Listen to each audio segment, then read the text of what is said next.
अस्सलाम वालेकुम नाज़रीन, मुबाहिसा में आप सभी का खैर मक़दम है। मैं हूं आपका मेज़बान सैयद बाक़िर। आज के इस प्रोग्राम में हम बात करेंगे हिंदुस्तान और अमेरिका के दरमियान होने वाले तिजारती मुआहदे और फिर इस पर नरेंद्र मोदी ने क्या कुछ कहा। सरमायाकारी होगी और रोज़गार से इसको मरबूत किया जा रहा है, तो रोज़गार किस अंदाज में मिलेगा, सरमायाकारी किस अंदाज में होगी, क्या कुछ शराइत होंगे और क्या उसकी बुनियादें होंगी, उस पर बात करेंगे। हिंदुस्तान और मलेशिया के ताल्लुक़ात का भी जायज़ा लेंगे, इसलिए कि वज़ीर-ए-आज़म नरेंद्र मोदी मलेशिया के दौरे पर हैं। इस पर हमारी नज़र होगी। और अमेरिका और ईरान के दरमियान जो गुज़िश्ता रोज़ ओमान में बातचीत हुई, ये बातचीत के आगे इसमें जो है मज़ीद एक्सटेंशन होगा और बातचीत का मामला आगे बढ़ेगा, या फिर तनाव बरकरार है, या फिर किसी भी गैर मुतवक्का सूरत हाल का भी सामना हो सकता है।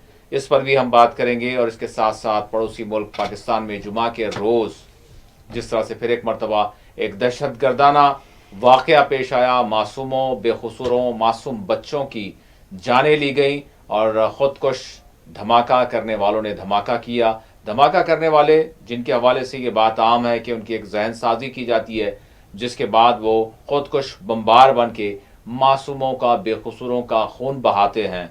और फिर उसके बाद दाइश की जानिब से इस हमले की ज़िम्मेदारी भी कबूल कर ली गई। अब उसके बाद फिर एक मरतबा वही हमेशा के बयानबाजियाँ सामने आई, लेकिन क्या इस तरह की दहशतगर्दी को जड़ से उखाड़ फेंकने के लिए पाकिस्तान में कोई एक वाकई लाहे अमल है या नहीं। ये सिर्फ पाकिस्तान की बात नहीं है, ये खुदकुश धमाके सिर्फ पाकिस्तान में नहीं हुए, बल्कि हमने सीरिया में देखे, बल्कि हमने इराक़ में देखे, बल्कि हमने लीबिया में देखे, हमने मुख्तलिफ ममालिक में देखे। और बाज़ाब्ता तौर पर जिस तरह से मासूमों को, बेखसूरों को निशाना बनाया जा रहा है, ये कब तक चलता रहेगा, ये सवाल बरकरार है। एक जानिब दुनिया की बड़ी ताकतें गाज़ा में जिस तरह की दहशतगर्दी कर रहे हैं, दूसरी जानिब ये उन्हीं के, हम ये कह सकते हैं शायद विंग्स हैं, जो इस तरह की कार्रवाइयाँ, इस तरह के हमले कर रहे हैं। इस पर भी हम बात करेंगे, जिसकी जितनी मजम्मत की जाए कम है। लेकिन उससे पहले हम रीजनल सतह पर बातचीत का आगाज़ करेंगे और तेलंगाना का रुख करेंगे। तेलंगाना में जिस तरह से 11 फरवरी को बल्दी इंतखाबात हैं, इसके लिए इंतखाबी जो सरगर्मियाँ हैं वो अपने उरूज पर हैं। हर पार्टी पूरा अपना दमखम लगा रही है तमाम अजला में, और उस पर भी हमारी नज़र होगी। उसी से हम आज के इस प्रोग्राम में हम आगाज़ करेंगे। लेकिन इसी दरमियान अगर हम देखें तो बैरिस्टर असदुद्दीन ओवैसी ने इसी तसलसल में हम ये कह सकते हैं कि उन्होंने कौमी सतह की बात भी कर दी है, तो उस पर भी हम ज़रूर बात करेंगे कि उन्होंने क्या कुछ कहा है और मौजूद मेहमान से जानेंगे। बैरिस्टर असदुद्दीन ओवैसी ने जिस तरह से हिंदुस्तानी फ़ौज के साबिक़ सरबराह की किताब को लेकर अपना रद्दअमल दिया, निज़ामाबाद के जलसे से खिताब करते हुए बैरिस्टर ओवैसी ने कहा कि कोविड के दौर से ही वो बता रहे थे कि चीन मुल्क में दरअंदाजी कर चुका है। हिंदुस्तानी फ़ौज के जनरल ने भी अपनी किताब में लिखा कि चीनी फ़ौज और टैंक लद्दाख में दाखिल हो चुके हैं। फ़ौज के जनरल ने वज़ीर-ए-आज़म के दफ्तर को फ़ोन किया, तमाम मुतालिका ओहदेदारों को भी इत्तला दी गई थी, लेकिन कुछ देर बाद वज़ीर दिफ़ा राजनाथ सिंह ने कहा कि जो मुनासिब समझें वो किया जाए। क्यों चीनी फ़ौज पर हमले का हुक्म देने की हिम्मत नहीं की गई। बैरिस्टर ओवैसी ने आसाम के वज़ीर आला हेमंत बिस्वा शर्मा के मियाँ ऑटो ड्राइवर को 1 रुपया कम किराया देने के बयान की भी सख्त अल्फाज में मजम्मत की और अपनी तरफ से 2 रुपये अकाउंट में जमा कराने की बात कही। यूजीसी बिल को लेकर भी बैरिस्टर ओवैसी ने मोदी हुकूमत को सख्त तनकीद का निशाना बनाया। और तारीख को लेकर जिस तरह से यानी बदला लेने की बात हमारे एनएसए की जानिब से की गई थी, उस पर भी बैरिस्टर ओवैसी ने कई एक सवाल खड़े किए। चीन घुस के बैठा हुआ है मोदी जी।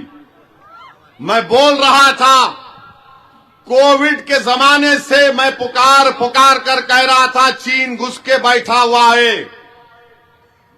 भारत की फौज के आर्मी चीफ की किताब के इख्तिसाबात कैरावैन मैगजीन में छापे गए।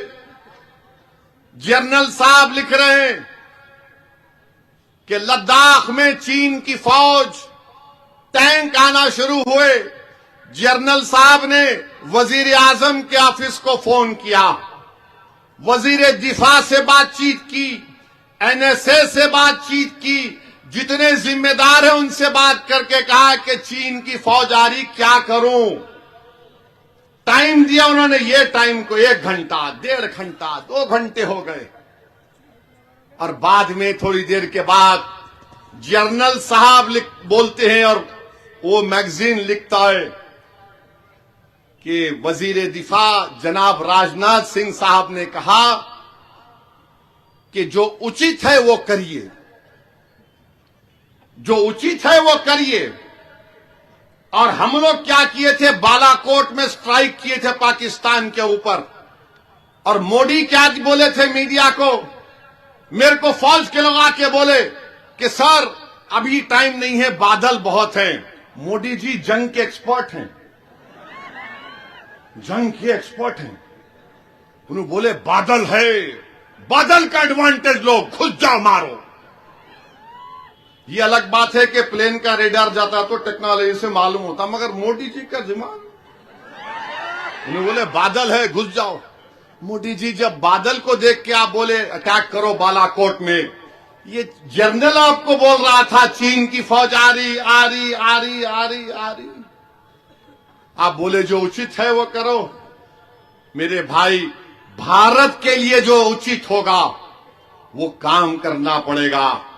56 इंच के सीने के दावे करने वालों, आरएसएस बीजेपी वालों, बताओ, फौज का जनरल पुकार पुकार कर कह रहा था और आप में इतनी हिम्मत नहीं थी कि फोन करके बोलते मारो उनको, मार के फोड़ के बाहर निकालो भारत की जमीन से। आप नहीं बोल सके। गोलवालकर ऑर्गेनाइजर मैगजीन में लिख के दिए कि सोमनाथ की मंदिर को जब लूटा जा रहा था तो हिंदू राजा भी साथ थे। बोलो मोदी जी कौन थे वो? माने हर चीज को नेशनल सिक्योरिटी एडवाइजर है, बोलते तारीख का बदला लो। किससे बदला लेंगे आप? किससे बदला लेंगे बोलो? चलो शुरू करो, बदला लेते हैं। रावण के जुल्म का बदला कौन लेगा? महाभारत में जो कौरवा ने किया उसका बदला कौन लेगा? बताओ कौन लेगा? पुष्पमित्रा संगा ने जो मंदिरों को तोड़ा उसका बदला कौन लेगा? मौर्यस के जमाने में हुंस आए थे, उन्होंने क्या किया, उसका बदला कौन लेगा? दिल्ली की सड़कों पर सिखों के खून की होली खेली गई, उसका बदला कौन लेगा? आसाम में नल्ली मैसेकर हुआ, 4000 मुसलमानों को रातों रात काट के फेंक दिया गया, उसका बदला कौन लेगा? अरे कब तक बदले की बात कर रहे? कब तक तुम बदला बदला बोलोगे? अरे कभी तो कुछ तो गरीब को दो। हजारों नहीं, लाखों नहीं, करोड़ों बच्चे इस देश में भूखे सोते हैं रात में। उन भूखे सोने वाले बच्चों का पेट खाली होता तो उसका बदला कौन लेगा? ये आसाम का एक मुख्यमंत्री है, 2 रुपये है किसी के पास? ये 2 रुपये दो, 2 रुपये का कॉइन दलो।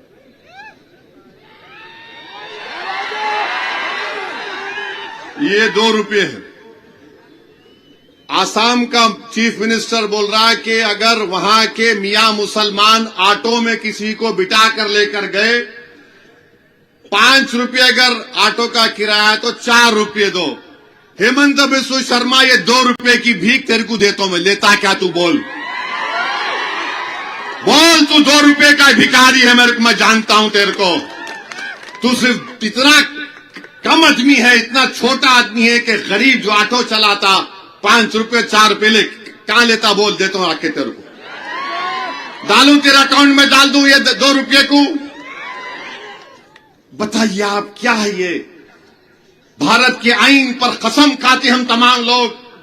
वो आईन बोलता है कि सब बराबर हैं, कोई भेदभाव नहीं करना चाहिए, मुख्यमंत्री हो, किसी को भी, प्राइम मिनिस्टर हो। मगर बोलता नहीं, मियां होंगे तो ऐसा करेंगे, वोट डालना है तो बांग्लादेश में जाके वोट डालो।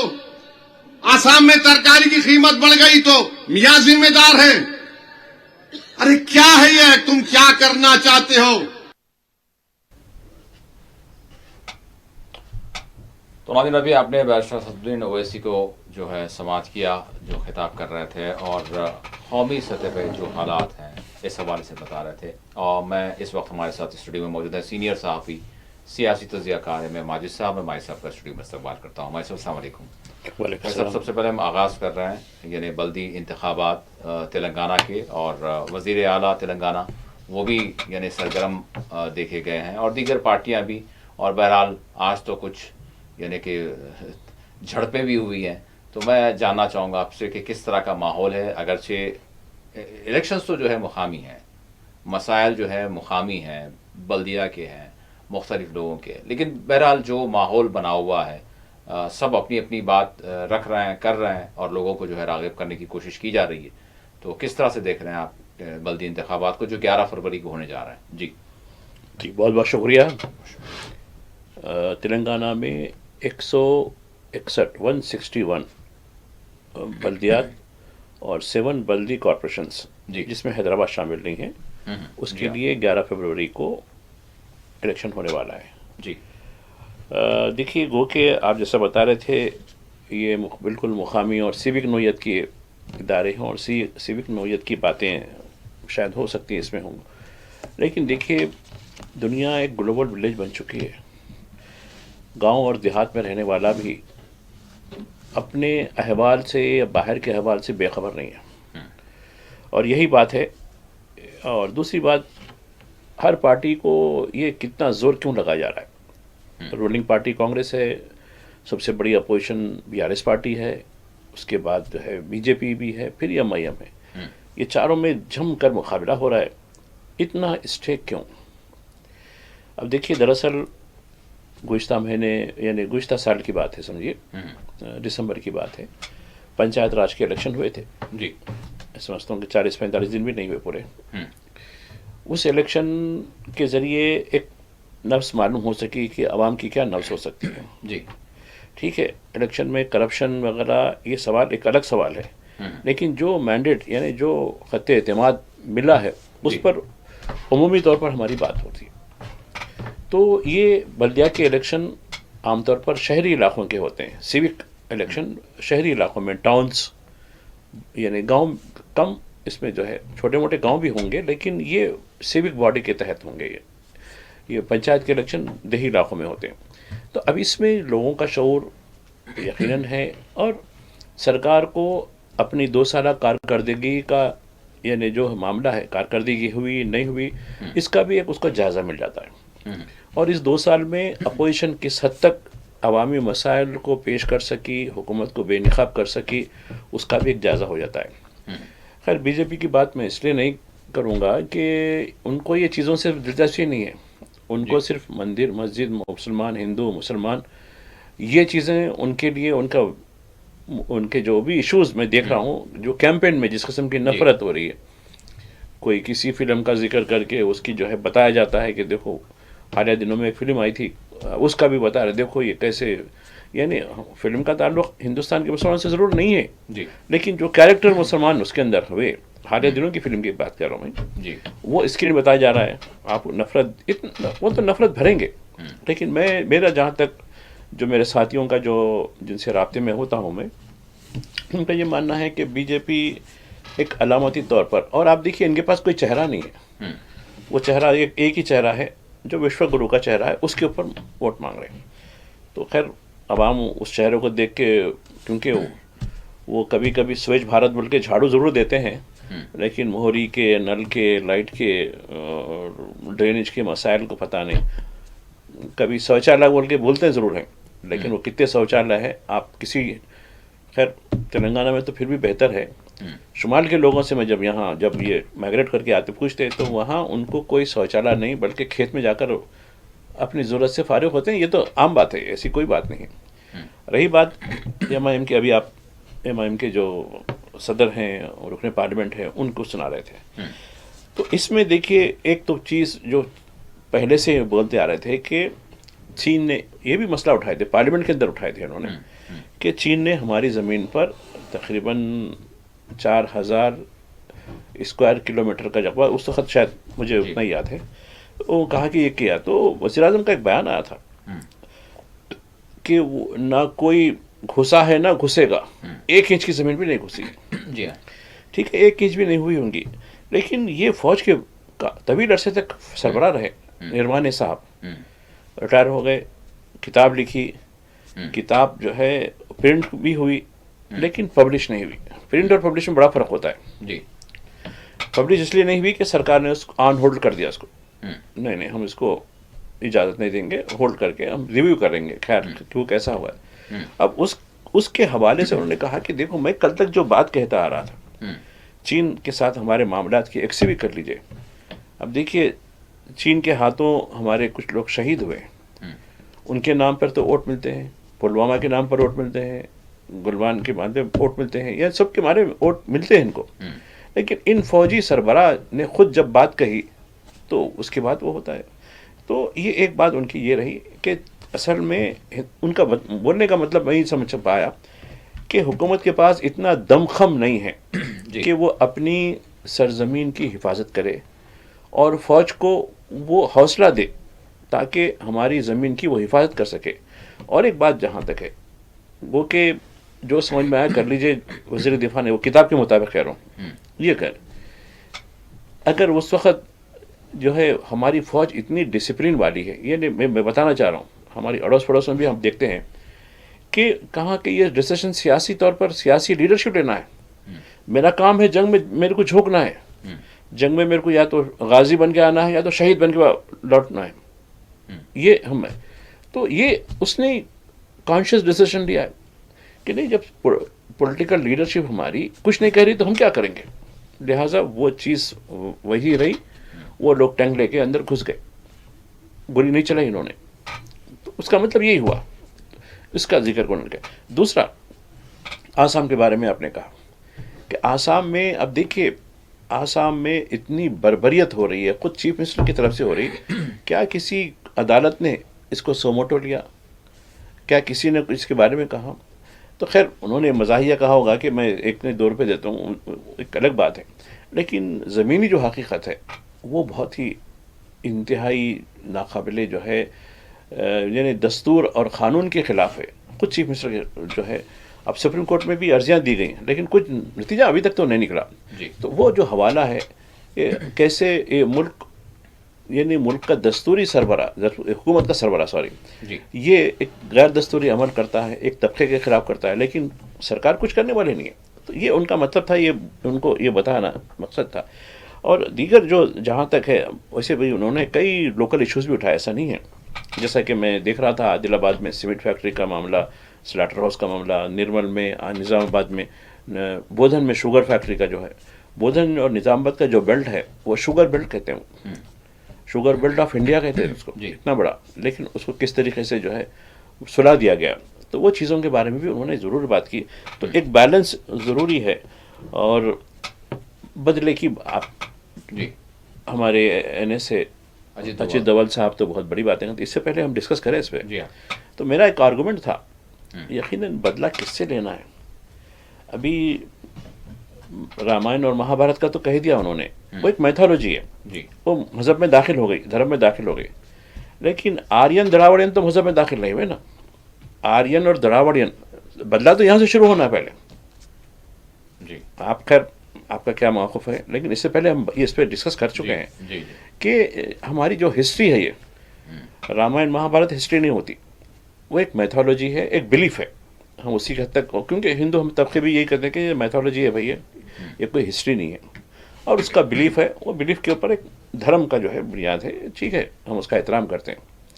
लेकिन आर्यन का आना, द्राविडियन को ढकेलना जुनूब की तरफ, ये तो हिस्ट्री है ना। और ये लोग निसाब जो सिलेबस ज़रूर बदले, जो यानी 12वीं सदी से लेके 18वीं सदी तक का निसाब बदल दिए लोग बिल्कुल, जिसमें दिल्ली सल्तनत है, मुग़ल पीरियड है, सूरी ख़ानदान, ये कई ख़ानदान इसके अंदर आ गए। चलिए ठीक है ये, लेकिन ये अभी भी बरकरार है। आर्यन की आमद, द्राविडियन का जो है उसको ढके ले जाना, तो बदला तो यहाँ से शुरू होना चाहिए। अब द्राविडियन कहाँ रहते हैं, आर्यन कहाँ रहते हैं, वो आपको मालूम, हमारे व्यूअर्स को मालूम है।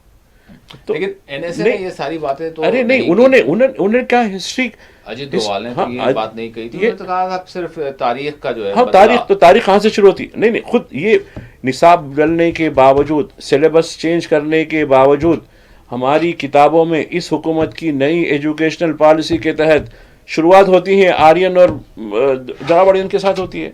तो वही कह रहे हैं उन्होंने, ऐसा नहीं है, वो बेचारे बहुत अच्छे आदमी हैं और बड़े काबिल आदमी हैं, हम उनको जेम्स बॉन्ड बोलते हैं, बिल्कुल ऐसी करनी चाहिए। तो द्राविड़ियन कहाँ रहते हैं, उनको जो है होश लेने की जरूरत है कि भाई अब चलो। आपको यही जवाब मिलेगा कि जो कोई भी इस तरह की बात कर रहा है तो आपको यही कहा जाएगा, चाहे वो चीन का मामला हो जिस पर सरकारी सतह पर यह बयान आ गया 1 इंच भी हमारी जो है किसी के पास नहीं है। क्या खुद अमित शाह ने कहा कि आपसे, राहुल गांधी सर ने सवाल किया आपको किसने बताया, वजीर दिफा ने कहा कि आपको किसने बताया।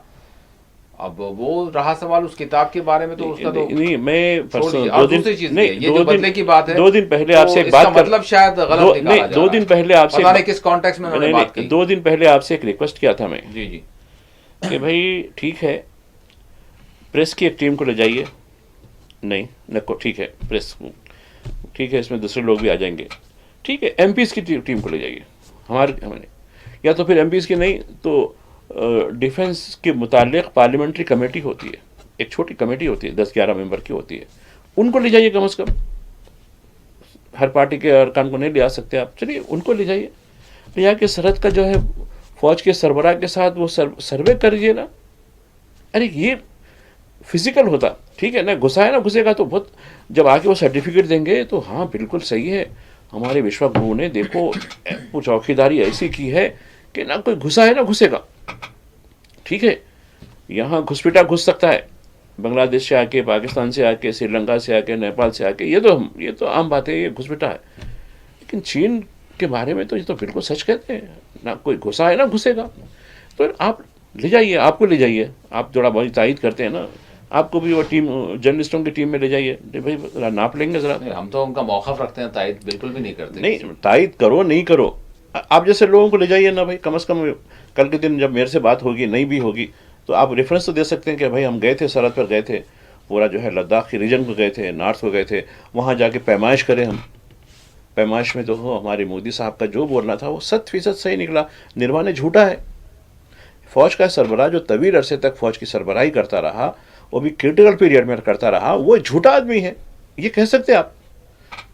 और हम फौज का एहतराम करते हैं, ये भी है। देखिए, एक फौज के सरबराह को आप झूठा साबित करते हैं, नंबर 1। फिर नंबर 2, उसी फौज के साथ आप बोलते हैं नहीं नहीं हम तो बहुत फौज का सम्मान करते हैं। क्या का सम्मान? ये दोहरा मेयार है इनका, इनको समझने की जरूरत। इस हवाले से ये कह दिया गया है कि नेशनल सिक्योरिटी का मामला है, तो इसी वजह से उस बुक को भी जो है सामने नहीं आने दिया गया। और फिर साथ ही साथ इस पर चर्चा बेहतर नहीं है, देश की जो विखार है, देश की जो सलामती है, उस हवाले से तो उस पर क्यों बहस की जाए, नहीं करना चाहिए इस पर बात। सबको समझ लेना चाहिए कि अगर कोई और मामला होता तो ठीक है, आपको पूरी आज़ादी है, आप बात करते हैं, लेकिन ये मामला चूंकि एक सेंसिटिव मामला है और इस पर बात नहीं होना चाहिए। ये हिंदुस्तान बदल रहा है, इसलिए बदल रहा है, कोटपाट का जो वाक़या जो उत्तराखंड में हुआ है जी, उसके बाद उस शख्स के लिए मुझे ये बताया गया है कि तकरीबन यानी 1 करोड़ के करीब लोग उस वक्त पहले दिन देखे उसके वीडियो को, उसके बाद उसकी तादाद बढ़ते बढ़ते 10 करोड़ के करीब हो गई अभी तक, 4-5 दिन के अंदर बता रहा हूँ। 26 जनवरी का वाक़या, फिर 31 जनवरी का वाक़या, उसके बाद से तो ये लोगों में, ठीक है कुछ ऐसे भी उसके जो है सोशल मीडिया पे कमेंट आए, लेकिन जो मेजॉरिटी कमेंट है, जो 90% जो कमेंट है, वो एक हिंदुस्तान की आवाज़ है, वो कि हम मिलकर रहना चाहते हैं, हम ये चीज़ों को बर्दाश्त नहीं करेंगे। अब ये इनके लिए बड़ी तशवीश की बात हो गई, यार ये हम इतना 11 साल से 10 साल से पूरा पकाए खिचड़ी, एक खिचड़ी में जो है कंकर कौन ला के डाल दे रहा, तो ये नहीं। और उसने खुलेआम तौर पर अपने आप का नाम जोड़ के दिया, एक मुस्लिम नाम से जोड़ दिया उसको। तो यानी बताने का मकसद ये है कि हिंदुस्तान की फ़ज़ा बदल रही है, ये झगड़े नहीं चाहते। आप देखिए खुद जो है इतने बड़े नाम से, मैं हनुमान की हिस्ट्री पढ़ रहा था, रामायण के अंदर हनुमान जी कौन है क्या नहीं है, क्योंकि उनके नाम से बजरंग उन्हीं का नाम है, बजरंग बली बोलते हैं उनको। वो इंतहाई यानी उनका जो कैरेक्टर है, कैरेक्टर के नाम से उनकी तंजीम है पूरा उल्टा, अब इब्लीस के, ये पूरे जो है रावण की औलाद हैं दिखती में, ये अधर्मी लोग हैं। मैं हमारे हिंदू साथियों को ही बोलता हूँ कि भाई ये बजरंग दल बल के हैं, इनका मतलब इनसे कोई ताल्लुक़ है? बजरंग बली का कैरेक्टर देखिए आप पढ़िए रामायण के अंदर उनका जो कैरेक्टर दिया गया है। रामायण भी नहीं पढ़ते ये लोग, मर्यादा पुरुषोत्तम राम को भी नहीं पढ़ते, जय जय श्री राम कह देते। तो ये झूठे हिंदू हैं। अब सच्चा हिंदू जाग गया, बहुत हो गया, और वो सच्चा हिंदू जाग कर बोला कि असल बजरंगी तो मैं हूँ। ये झूठे बजरंगी इबलीस की औलाद हैं, ये लोग, ये शैतान की औलाद है, रावण की औलाद है। ये जो है आज हिंदुस्तान को तबाह कर रहे हैं, और उनका सरपरस्त सरकारें बनी हुई हैं, सरपरस्त पूरी तरीके से ये रावण की पूरी है। तो देखिए आप उसका इंटरव्यू देखिए, आप दीपक का इंटरव्यू दीपक नहीं बता रहा हूँ, आप शायद पत्रकार करे होंगे, नहीं करे, मुझे इसका इल्म नहीं है, किया है, नहीं बता रहा हूँ मैं। लेकिन उसके अरे 10 करोड़, अरे मतलब रिकॉर्ड है, मतलब इतना उन्हें खुद ताज्जुब कर रहा। आप बीबीसी से, CNN से, अल जजीरा से किसी एक ठीक है, बिल्कुल हिंदू मुसलमान सिख ईसाई ये जो है इत्तेहाद हमारी निशानी रही है सारी दुनिया में। आज प्रधानमंत्री अगर मलेशिया जा रहे हैं, वहाँ की डाइवर्सिटी का वो जिक्र कर रहे हैं, तो वहाँ से कई गुना ज़्यादा जो है हमारी जो डाइवर्सिटी है वो उसको दुनिया अच्छी तरह से जानती है और हमें यकीनन देखता है। और अगर ऐसे जैसे आपने एक किसी ऑर्गेनाइजेशन का नाम लिया, हम ये भी नहीं कहते कि वो सारी ऑर्गेनाइजेशन, क्योंकि उसको हो सकता है किसी न किसी ऑर्गेनाइजेशन को एक जबकि आपने जिस तरह से कहा एक अच्छा नाम दिया और एक अच्छी यानी कि एक रिलीजियस पर्सनालिटी है, उनके नाम से रिलीजियस, उसका अगर कोई हाईजैक करता है, गलत इस्तेमाल करता है, तो वो चंद लोग हो सकते हैं, सभी नहीं हो सकते, क्योंकि सभी की कुछ ना कुछ आस्था होती है। हम किसी तरह से जो है यानी उसको हर्ट नहीं कर सकते, कोई भी नहीं कर सकता।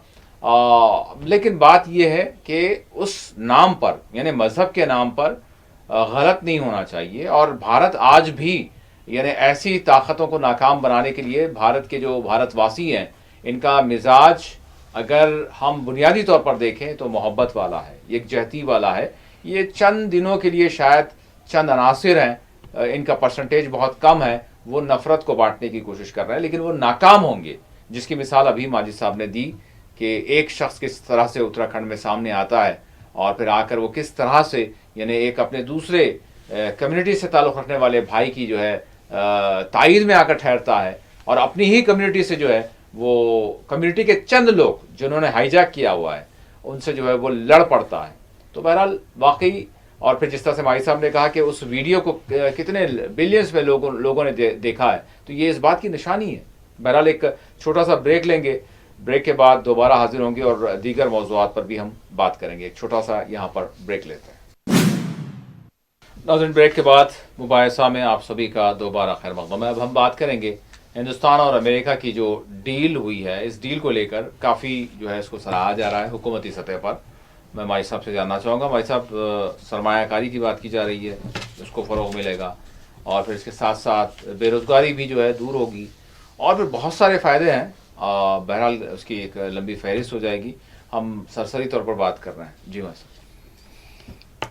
देखिए, ये डील के बारे में हमारे जो कॉमर्स के वज़ीर साहब हैं पीयूष गोयल, जी हाँ, वो तो कोई तफसील नहीं दे सके। अलबत्ता मैं 2 चीज़ें जो ट्वीट के ज़रिए अमरीकी सेक्रेटरी ऑफ कॉमर्स और एक उनके जो ओहदेदार हैं उनके 2 ट्वीट्स आए थे। फिर डोनाल्ड ट्रंप का भी बड़ा ट्वीट आया था जी। हाँ, उसके ज़रिए ये असल माहिदा क्या है वो उन्होंने बता दिया। हमारी तरफ से वो बात नहीं आई। ये माहिदे के ज़रिए जो पहले हम पर धमकी दी गई थी, रूस से अगर हम खरीदते रहेंगे तो हम आपको 250 कर देंगे, फिर 50 पे आई, फिर 25 पे आई। अब हमारे वज़ीर आज़म बात करें उनसे तो ठीक है 18 पे आ गए, ठीक है। फिर अमेरिकन के गुड्स पे हम कितना लगाएंगे, आपको तो आइडिया होगा ना, 0 जी। अमेरिका की शराब, अमेरिका का इंफ्रास्ट्रक्चर, अमेरिका की एग्रो बेस चीज़ें, ये सब हमारे पास 0 पॉइंट टैरिफ पे आ जाएंगे। चलिए ठीक है, उसका असर क्या होगा, मैं देखिए आने वाले दिनों में हम आपका गलत इसी पर वजह ये बताई जा रही है कि सरमायाकारी होगी। अरे सुनिए मेरी बात तो पूरी होने दीजिए ना साहब। यकीनन सरमायाकारी होगी और ख़ासकर हमारी एग्रो बेस पर हाथ डाले लोग। मैं आपको 2 दिन पहले एक बात बता रहा था। जी हाँ। मैं कुछ अर्सा पहले लीबू ख़रीदने गया था, आपकी बात नहीं, बहुत पहले की बात है, जी। 20 रुपए में एक नींबू मिला। जी कुछ दिन पहले वो हमारे पास छोटी 3 व्हीलर्स की जो है ट्राली आती है, जी हाँ। उसमें भर के नींबू थे। 20 रुपए किलो, 20 रुपए किलो पुकार रहा। मेरे को यकीन नहीं आया ये नींबू है क्या है। मैं जाके देखा, नहीं साहब नींबू है। मतलब ये गलीस होंगे, ख़राब होंगे। नहीं साहब आप सेलेक्ट करके लीजिए, अच्छे लीजिए आप। मतलब 20 रुपए किलो? हाँ साहब 20 रुपए बोल रहा हूँ। मतलब कहाँ से ला यार ये, तुम कहाँ से चीज़ है? नहीं साहब किसान फेंक दे रहे हैं, हमारी पैदावार बाहर नहीं जा रही, हमारा पूरा हो गया। अब अमेरिका आ रहा हमारे पास, अब ये लोग सड़क पे आ जाएंगे पूरे। पहले ही जी राम जी से सड़क पे आ गए, अभी उसका अमल नहीं हुआ। जी मनरेगा के बजाय जी राम जी करे ना, उसे तो सड़क पे आ चुके, आधी सड़क पे आ चुके। अब ये भी सड़क पे पूरी तरीके से आ जाएंगे। आप देखिए इतना, आप पूरे डील बताइए ना साहब, आपके पास क्या इन्फॉर्मेशन है बताइए। नहीं आपके मिनिस्टर नहीं, अरे कैसा असर नहीं होगा? अरे कैसा नहीं होगा भाई, बाहर। अब देखिए मैं कुछ दिन पहले, आपकी बात नहीं है, कुछ दिन पहले जी मैं वे की हमारे मुलाकात बेचारे से अक्सर रहा हूँ, तो मुझे बताया कि ये हिमाचल का सेब है, ये है, ये वाशिंगटन का सेब है बोला। और वो मतलब भाई मुझे कश्मीर का सेब वो डिलीशन होता है बोले, नाम रखे शायद उसका, पता नहीं क्या डिलीशन है क्या नहीं मालूम। बोला नहीं भाई देसी चीज़ चाहिए। तो नहीं साहब ये आपको दिखने में भी अच्छा है और उस पर टैग भी लगा हुआ है छोटा सा, वो छोटी चिट्ठी की वजह से, वाशिंगटन सेब, ये दिखने में खूबसूरत भी है और इससे कश्मीर के सेब से अच्छा भी है, मतलब दाम में भी कम है आपको, ये आपको इतने मिल जाएंगे या इतने मिलेंगे। तो मेरे को ताज्जुब हुआ यार, हम ये डील ही नहीं हुई तो ये हालत है। जब डील हो जाएंगी तो हमारे कश्मीरी भाइयाँ वहीं फेंक दे के आ जाएंगे सेब को, या तो अपने खेतों को जला देंगे, पूरे अपने बागात को जला देंगे। ये होने वाला है, देखिए आप, मैं गलत नहीं कह रहा हूँ, आप नोट कर लीजिए ये बात को। ये अब अच्छा अमरावती का कुछ डेट दिया, आप शुरू हो गई, यानी उनका जो 0% पर गुड्स आना शुरू हो गया। अब हमारे गुड्स पे कितना जाएगा नहीं जाएगा, अभी हम ये कह रहे हैं। और एक चीज़ जो डील के अंदर जी, हम इनसे तेल खरीदेंगे, उनसे तेल खरीदेंगे, और वो तेल, अब आप देखिए हमारा जो सालाना जो तेल का बिल होता है जी, अभी जहाँ से हम खरीद रहे हैं, $900 बिलियन हो रहा है जी, अब ये बाढ़ के जो एक्सलेट हो रहा है जी, एक तो ट्रांसपोर्ट का प्रॉब्लम, लंबा यानी 3 समंदर पार करके आना है, नंबर 1 इसके ट्रांसपोर्ट के पैसे। और वो अमेरिकन कंपनी डिसाइड करेंगी कौन सा, उसका पता रहा है कि 11,500 बिलियन, यानी यहीं 3,500 बिलियन डॉलर ये आगे बढ़ जाएंगे हमारे बिल। खैर आपको आप तो खैर 200 में भी मिलता तो लेने वाले हैं आप।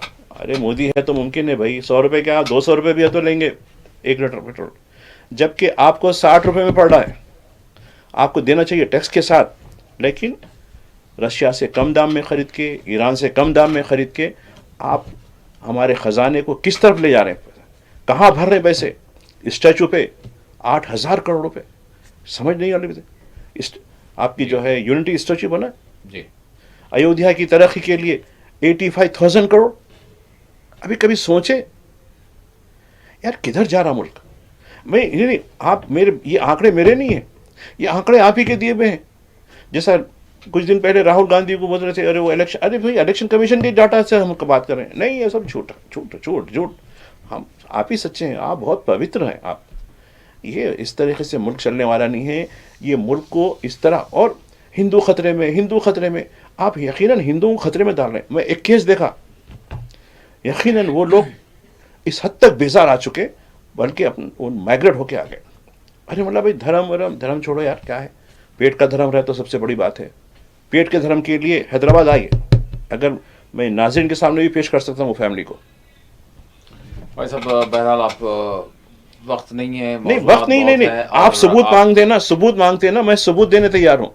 मैं उस फैमिली को जानता हूँ, हालिया दिनों में वो फैमिली क्यों माइग्रेट होके आई, हिंदू फैमिली है। आप बात करते हैं हिंदू हिंदू हिंदू, अरे तुम हिंदू को तबाह कर रहे हैं। पता नहीं कौन सा जो है हिंदुओं ने ऐसा क्या दिया कि लोगों को जो है ऐसा दिमाग बना दिया उन लोगों को। ठीक है मुसलमान तबाह हो रहा है, ज़ाहिरी तौर पर हो रहा, लेकिन गैर अब यानी अब ऐसे तरीके से जो दिखने वाला नहीं होता, अनविजिबल जिसको कह सकते हैं अंग्रेजी में, अनविजिबल तरीके से हिंदू तबाह हो रहा है। अरे भाई हिंदू, हमारे हिंदू भाइयों को तो फायदा पहुंचाओ ना। देखिए ये देश सभी का है, इसमें क्या हिंदू, क्या मुसलमान, क्या सिख, क्या ईसाई, अब आप बोलते रहिए सभी वैसे। का है और सभी के लिए सभी का है, इसलिए मियाँ मियाँ करे ना असम में जाके। वो तो घुसपैठियों के अरे हवाले से कैसे उन्होंने बात कैसे बात करते हैं, कैसी बात करते हैं आप। घुसपैठियाँ हैं, घुसपैठी भी है तो देखिए दस्तूर क्या कहता है ठीक है, उनको उनको एक कानूनी तरीके से उनको डिपोर्ट कर देना, उनकी बेइज्जती करते, उनको माशी तौर पे, जबकि राइट टू लाइफ पढ़िए आप कॉन्स्टिट्यूशन के अंदर, हमारे दस्तूर बनाने वालों ने क्या लिखा है। राइट टू लाइफ सिर्फ सिटीजन के लिए नहीं है, हर इंसान के लिए जो यहाँ रहता है, चाहे वो रिफ्यूजी हो नहीं हो, कैदी हो नहीं हो। कैदियों को क्यों देते राशन 3 वक्त का, क्यों? अरे वो तो मुजरिम है ना भाई, कत्ल के मुजरिम को भी देते आप राशन, जब तक उसको फांसी नहीं होती उसको खिलाते रहते, क्यों? राइट टू लाइफ है। अरे दस्तूर, ये दस्तूर को मानते ही वाले नहीं है। ये ठीक है, सब बहरहाल सबका साथ, देखो, सबका विकास, जो सबका मनुस्मृति को विश्वास। मानने वाले हैं वो दस्तूर क्या नहीं, मानेंगे? ऐसी बात नहीं है, सबका साथ, सबका विश्वास, सबका नहीं जो साहब, है, ऐसा नहीं है, ऐसा नहीं किसी है। के साथ आगे मुल्क बढ़ा ऐसा जा रहा नहीं है, चलता। सारा जो है ठीक है, सब मुल्क चीजें हैं, नहीं, ठीक आप है। जानेदारी कीजिए, कुछ हद तक जानेदारी कीजिए। तो नहीं हो रही है ये, क्योंकि इस वक्त प्रवक्ता कोई नहीं है, इस वजह से उनकी बात करनी पड़ती है, हर दो फरीक की जो है बात सामने आ जाए, यही हमारा नहीं, मकसद होता है। मेरी बात में, मेरी दलील में कोई झोल हो तो बता दीजिए आप, मैं उसके लिए तैयार हूँ। अपने आंकड़ों के साथ बताइए आप। ठीक है, सरकार का डिफेंड करते हैं, कोई नहीं, सरकार का इसलिए कि कोई अगर किसी का भी करेंगे हम तो ठीक है, किसी की भी बात, किसी की बात बताते भी हैं, ठीक हाँ, किसी की है, बात। बीजेपी का खड़वा डाल के बैठ जाइए, क्या करने नहीं, का? बात ये है कि हम किसी के जागीरदार नहीं है, हम क्योंकि चूंकि सहाफी है, हम हर किसी की बात जो है सामने लाना चाहते हैं, क्योंकि हर किसी का आप ये प्रवक्ता नहीं आप है, नहीं तो अब हम बाइट भी अगर बताते हैं तो हम बीजेपी की भी बताते हैं, मोहतरम, आप ये कह रहे हैं उनका कोई प्रवक्ता नहीं, मजलिस की भी बताते हैं। नहीं, वो कह रहे हैं कि उनका कोई जो है स्पोक्समैन नहीं जी है, हाँ। तो हमको ये निभाना पड़ा, तो ठीक है, खड़वा डाल के बैठ जाइए आप। नहीं, ये हम बाइट बता देते हैं उनकी। अब आपका सवाल हो रहा है तो अब जवाब देने के लिए कोई, तो उनका मौक़िफ़ क्या है हम आपके सामने रख देते हैं, भाई वो जवाब ये देते हैं, सरकार इसको मुस्तरद करती है। आप जो बात कर रहे हैं वो बिल्कुल अपोजिशन जैसी वाली बात हो रही है। बोले अपोजिशन से क्या, हम वो ये कौन बात से कर- दूध के धुले हुए हैं? जी, हम ये बात नहीं नहीं, हम वो सिर्फ कोट करते हैं नहीं, आपको। वो कौन से गंगा जल से धुल के आए हैं, बेकार बात है, अपोजिशन ठीक है। है।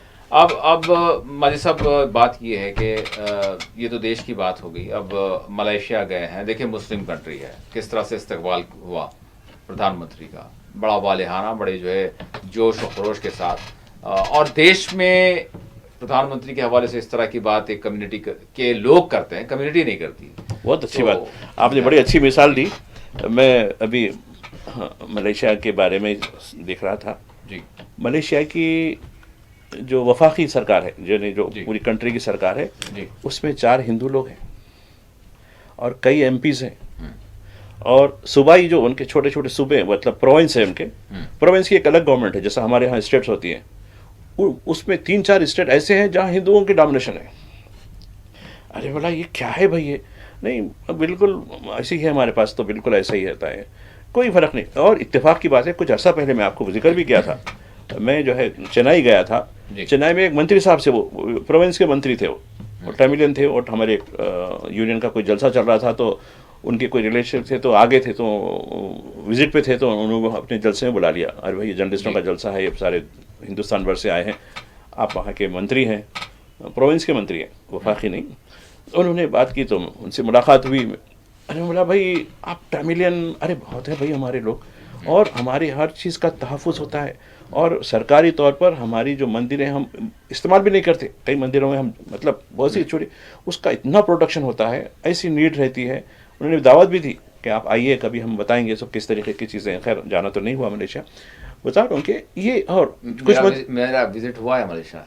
हाँ, तो फिर तो आप तो अच्छी तरीके से जानते अच्छी तरह से हैं। जानता हूँ। अब फिर वो तमिल मिनिस्टरों से मिले होंगे आप। बिल्कुल, बिल्कुल। यहाँ एक एमपी नहीं बुलाता इन्हें, एक एमपी मुसलमान, देखिए आप, एक एमपी अभी तक 3 टर्म में भी। अरे क्या बात करता है बेकार। मलेशिया में हमारा तहजीब, अरे सिख वहां से जाके सीख के आओ। बहरहाल भाई साहब, ठीक है, अब हम अपने देश की बात को छोड़ देते हैं, क्योंकि बहुत सारी कड़वी कड़वी बातें हो नहीं रही नहीं, आप बता रहे ना, एक शायद मेजॉरिटी मुस्लिम कंट्री में 4 हिंदू जो है वुज़रा रहते हैं, सूबाई में कई हिंदू वुज़रा रहते हैं, उनकी मंदिरों का जो इस्तेमाल नहीं करी हुई मंदिरें भी हैं, उसका इतना तहफ़्फ़ुज़ होता है। उन्होंने बोला कैसी नीट रहती है, जैसे कि आज ही इसको साफ किया, बिल्कुल ऐसा मेंटेनेंस किया जाता है वहाँ। तो वही हमारे वहाँ पर कोई ऐसी हम नहीं, कोई नहीं। ऐसी जो है और भेदभाव उसका कुछ भी नहीं देखते। वही तो है ना, उसकी तरक्की का राज बिल्कुल वही नहीं है। देखते। हर कोई वहाँ इन्वेस्टमेंट करता है, क्यों करता हो? कि वहाँ ऐसा सबको लेके वहाँ चलते पर हैं। बुद्धिस्ट भी है माइनॉरिटी, हाँ, बुद्धिस्ट वही बता रहे हैं। माइनॉरिटी, जी। लेकिन कोई ऐसी बात हम वहाँ पर नहीं देखे ना, तो मैं आपसे आपके विश्व गुरु से यही रिक्वेस्ट करता हूँ, वहां से आप सीख के आ जाइए साहब, थोड़ा सा सीख के आइए। एक आध को एमपी तो बनाइए ना, एक आध को 543 है, एक तो बनाइए ना। अरे एक एमपी नहीं बनाते, अरे आपकी वोट की जरूरत नहीं है बोल रही है ना, ऐसी क्या सरकार है भाई, आपकी वोट की जरूरत नहीं है। जबकि मलेशिया में कौन सा कानून चलता है देखिए आप, वहाँ किस तरीके की मेजॉरिटी है और कैसी आपको, यानी हालांकि उनके त्योहार भी होते हैं, उनके त्योहार में किस तरीके से लोग शामिल होते हैं। सबको पूरी और मुकम्मल और आज़ादी है। और एक जी। जहाँ तक मुसलमानों का है, कोई अकीदे वाले मुसलमान है, खिरात के मुकाबले होते हैं, फना के या मुकाबले होते हैं, ऐसा हज़ार के नहीं, मुकाबले बिल्कुल। होते हैं। हमारे पास से भी जाते लोग, अरे सिर्फ नहीं, यानी लिबरल या मॉडर्न ऐसा नहीं, बल्कि मजहबी लोग हैं। मजहबी लोग हैं। उसके बावजूद उनको उस वजह से शायद उनमें वो टॉलरेंस भी तो है हम शायद। मजहबी नहीं हैं यहाँ नहीं, के। यहाँ तो बहुत ज्यादा मजहबी हैं। तो क्या बात करते हैं। माजिद साहब, अब अमेरिका और ईरान के हवाले से किस तरह से देख रहे हैं आप? गुज़िश्ता रोज़ जो ओमान में बातचीत हुई, क्या लग रहा है आपको, जो बुनियादी तौर पर जो मुद्दा रहा, अब आगे के हवाले से हम क्या सोच सकते हैं? अब देखिए, अमेरिका ईरान पर डोमिनेशन करना चाहता है और ईरान उस डोमिनेशन को कबूल नहीं करेगा। यही टकराव की सूरत हाल है, डोमिनेशन किसी भी लिहाज से। अब देखिए, मैं जुमे को मुलाकात, यानी कल मुलाकात डेट गई, खैर तफसीलात उतनी नहीं आई कैसा होगा कल की, जो आज जो अखबार मैंने देखा। जी। जुमेरात के दिन क्या हुआ है, जुमेरात के दिन यानी एक दिन पहले, यानी आमतौर पर जब जो कोई मिलते हैं तो खैर सगाली माहौल होता है, गुलदस्ते का शेर होता है, फलाह होता है। तो डोनाल्ड ट्रंप ने चंद और सैंक्शंस लगा दिए, यानी बातचीत से पहले। ठीक है, इन्होंने कर दिए, ठीक है, चौधरी ये कर सकते हैं। ईरान क्या करा, और 2 नए मसाइल का तजुर्बा कर दिया। ठीक है, तुम सैंक्शन करो, हम ये करते हैं। तो यानी जैसे को तैसा, बाबू को पैसा, ये हिसाब हो गया। तो ये नहीं, मतलब इसका क्या मतलब है, पहले तुमने छेड़खानी की, क्योंकि उससे पहले 2 तहदीदात को निकाल भी देते या खामोश हो जाते, आपने 2 और तहदीदात और 2 सैंक्शंस लगा दिए। ईरान बोला अच्छा ठीक है, बहुत अच्छी बात है भाई, हम भी उसी लिहाज से आपका जवाब देंगे, बोल के हम भी मज़ार छोड़े, क्या करते करें, फला शहर के मज़ार आप देखे होंगे ना, तस्वीर भी है। जी। तो इस माहौल में हमारी बातचीत हुई। खैर शख्सी तौर पर एक दूसरे को विश तो कर लेते हैं, फला कर लेते हैं, लेकिन अभी कोई नतीजा अखज़ नहीं कर सकते जहाँ तक है, चूँकि अमेरिका ये कहेगा कि मेरी कॉलोनी बन के रहे, जैसा कि अरब के चिंटूस बने हुए हैं, कॉलोनियाँ बने हुए हैं, उनके अड्डे बने हुए, सब कुछ बने हुए हैं। तो ये तो उसको कबूल नहीं करेगा उन्हें ईरान। ठीक है, टकराव है, टकराव की बात नहीं। और ईरान में इतना कॉन्फिडेंस, असल में डरने की क्या वजह है? अरे भाई, मैं इतना करा, इससे पहले शोरिश करवाया, 15-20 दिन तक शोरिश करवाया, सैकड़ों लोगों की हलाकत भी हो गई, सब कुछ हो गई, लेकिन इनका हौसला टूटा नहीं। फिर उन्होंने काउंटर एजुकेशन शुरू कर दिया, उसके खिलाफ वो हुआ।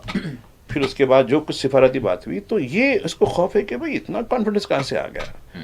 ये तो मेरे को वेनेजुएला के बाद तो मेरा कैंप यही था दूसरा, इसको तो तरने वाला था मेरे लिए।